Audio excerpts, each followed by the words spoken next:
अब हमारे सामने क्वेश्चन आता है that what is a set of क्या होता है एंड सेट ऑफ की रिक्वायरमेंट्स क्या होती हैं। सबसे पहले हम अंडरस्टैंड करते हैं कि सेट ऑफ होता क्या है। फॉर एग्जांपल ए ने एक सूट फाइल किया है against B. A versus B का एक सूट फाइल होता है।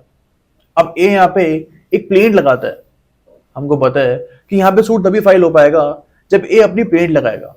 अब आगे जाके इस प्लेट के रिप्लाई में बी एक रिटर्न स्टेटमेंट को फाइल करता है, लेकिन बी यहाँ पे रिटर्न स्टेटमेंट के साथ साथ एक सेट ऑफ की एप्लीकेशन भी लगाता है। अब इसका क्या मतलब होता है? फॉर एग्जाम्पल ए ने बी के ऊपर क्लेम किया है that B has to owe me 10 lakh rupees. B ने मेरे को 10 लाख रुपए देने हैं एंड दैट इज वाई इसके ऊपर मैं सूट फाइल कर रहा हूं। अब बी अपनी रिटर्न स्टेटमेंट में लिखता है कि ए को भी मेरे को 5 लाख रुपए देने थे। अब यहां पे एक इंडिपेंडेंट कॉज ऑफ एक्शन के ऊपर बी 5 लाख रुपीज क्लेम कर रहा है।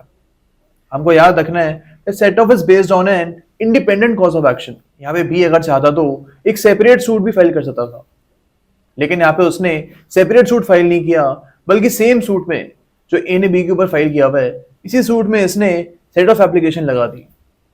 ओके, अब इससे मल्टीप्लिसिटी ऑफ प्रोसीडिंग्स जो है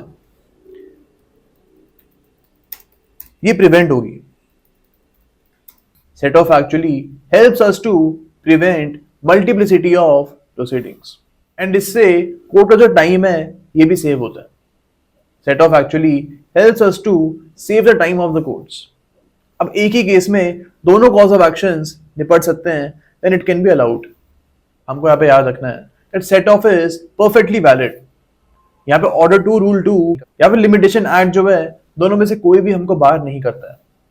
set off is perfectly valid under order 8 rule 6।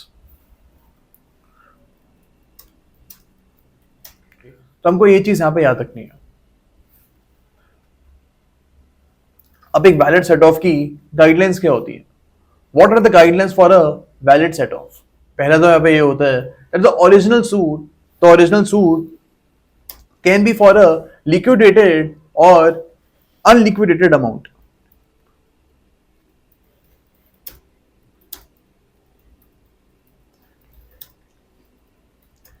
यानी जो प्लेंटिफ ने सूट फाइल की है, ए ने जो सूट फाइल की है, ये एक असर्टेन अमाउंट के लिए भी हो सकता था। फॉर एग्जाम्पल ए ने जो सूट फाइल की है उसमें ए 10 लाख रुपीज मांग रहा है, तो यहाँ पे ये लिक्विडेटेड डैमेजेस मांग रहा है। यानी कि जो ओरिजिनल सूट है ये एक रिकवरी ऑफ मनी का सूट होना चाहिए। फॉर एग्जाम्पल ए बोलता है that please dispossess B from my property. B ने मेरी प्रॉपर्टी के ऊपर कब्जा कर लिया है and that is why please pass the orders to actually dispossess B from this house. अब ये जो सूट फाइल कर रहा है this is not a money suit. यहाँ पे ए कोई पैसा नहीं मांग रहा है। ओके, तो यहाँ पे B cannot claim set off. यहाँ पे आगे जाके बी सेट ऑफ एप्लीकेशन नहीं डाल सकता। सेकंड गाइडलाइन यहाँ पे होगी that set off must be for an ascertained amount. Set off must be for an ascertained amount. यानी फॉर एग्जाम्पल बी यहाँ पे ए नहीं बोल सकता है कि ए ने मेरे खिलाफ नेग्लिजेंस करी थी एंड इसलिए मेरे को ए के अगेंस्ट डैमेजेस चाहिए। यहाँ पे बी कोई असर्टेन अमाउंट नहीं मांग रहा है। कोर्ट यहाँ पे 2 लाख रुपए भी दे सकता है, कोर्ट यहाँ पे 5 लाख रुपए भी दे सकता है। यहाँ पे कोई फिक्स्ड अमाउंट क्लेम करने का स्कोप नहीं है। ओके, यहाँ पे अपनी मर्जी से भी कोई भी अमाउंट लिख सकता है। लेकिन फॉर एग्जाम्पल बी क्लेम करता है कि ए ने मुझसे 2 लाख रुपए का लोन लिया था एंड ए मेरे को इस डेट को वापस नहीं कर रहा है। यहाँ पे हमारे सामने एक फिक्स्ड अमाउंट आ रहा है, बी के पास लोन के पेपर्स भी हैं, तो यहाँ पे एक फिक्स्ड अमाउंट बी क्लेम कर रहा है and that is why this can be allowed. लेकिन अगर बी के पास कोई फिक्स्ड अमाउंट क्लेम करने का सोर्स नहीं है तो वो यहाँ पे सेट ऑफ क्लेम नहीं कर सकता। थर्ड यहाँ पे बोलता है that set of claim shall be legally recoverable. Set of को जो क्लेम है ये लीगली रिकवरेबल होना चाहिए। यानी for example it should not be barred by res judicata और लॉ ऑफ लिमिटेशन।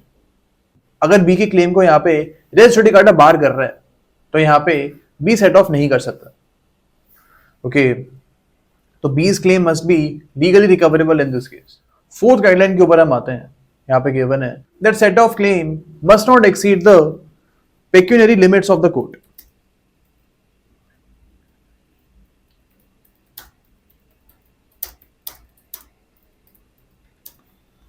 जो pecuniary limits of the court है, इसको एक्सीड नहीं करना चाहिए सेट ऑफ में। फॉर एग्जाम्पल, ए ने बी के ऊपर 10 लाख रुपीज का सूट किया।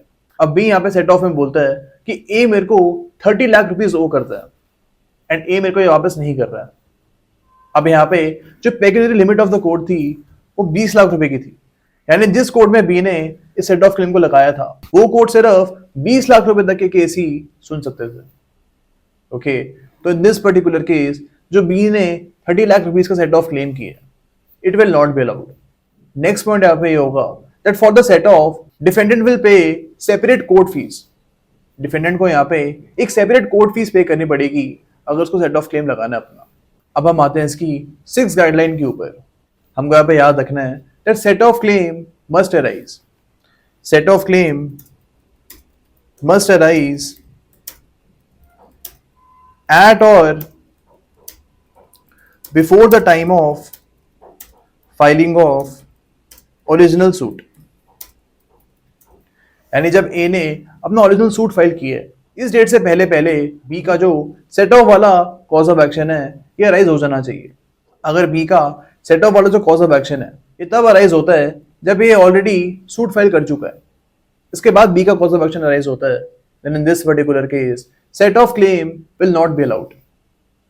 suppose A ने 10 दिसंबर 2024 को सूट फाइल किया, ओके, एंड बी का जो सेट ऑफ का क्लेम है 13 दिसंबर